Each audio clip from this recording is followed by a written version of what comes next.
ఒక్క ప్లాటే కొందామనుకున్నాను. మీ వెంచర్ చూసి 2 ప్లాట్లు కొన్నాను. ఇప్పుడైతే నా ఫ్రెండ్స్ రిలేటివ్స్ అందరికీ చెప్పేశాను కొనమని. S square S Infracon.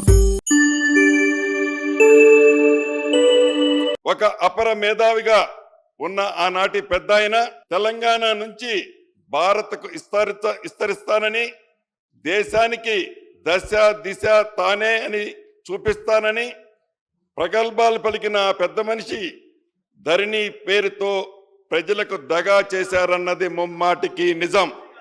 10 ఏళ్ల తెలంగాణ రాష్ట్రం ధృతరాష్ట్ర కౌగిల్లో చిక్కుకుంది.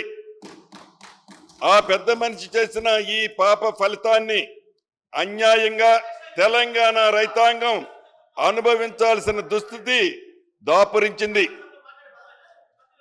ఇత్తు మంచిదైతే చెట్టు మంచిదవుతుందనే సామెత, చట్టం మంచిదైతే ప్రజలకు మేలు జరుగుతుంది. కానీ ఈ చట్టం వలన ప్రజలు ఎంత నష్టపోయారో తమరికి కూడా తెలియంది కాదు అధ్యక్ష. సమాజ ప్రగతిని నిర్దేశించే ప్రధాన అంశాల్లో అన్ని వర్గాల ఆలోచనల్ని, అభిప్రాయాలని, పెద్దల సలహాలను, సూచనల్ని పరిగణనలోకి తీసుకోకుండా ఎటువంటి సంస్కరణలైనా శూన్యాగతికే చేరుకుంటుందన్న దానికి నిలువెత్తు నిదర్శనం ఈ ధరణి. ఇక ఈ ధరణి గురించి చెప్పాల్సి వస్తే అధ్యక్ష,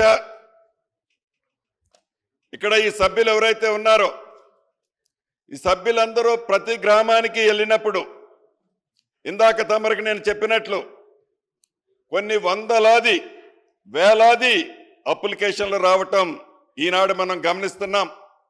ప్రధానంగా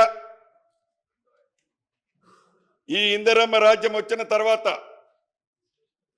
ఏవైతే డిబేట్ జరుగుతుందో, ఏదైతే గ్రామాలకు పోయినప్పుడో ఇప్పుడు న్యాయం జరుగుద్దనే పూర్తి విశ్వాసంతో ఆనాడు ఏవైతే సమస్యలు జరిగాయో, ఏవైతే ఇబ్బందులు జరిగాయో ఆ ఇబ్బందులన్నిటినీ ఈనాడు ఈ ప్రభుత్వం పరిష్కరిస్తుందనే దిశగా ప్రజలు ఈనాడు భూములున్న ఆసాములు ఎదురు చూస్తున్న మాట నిజం.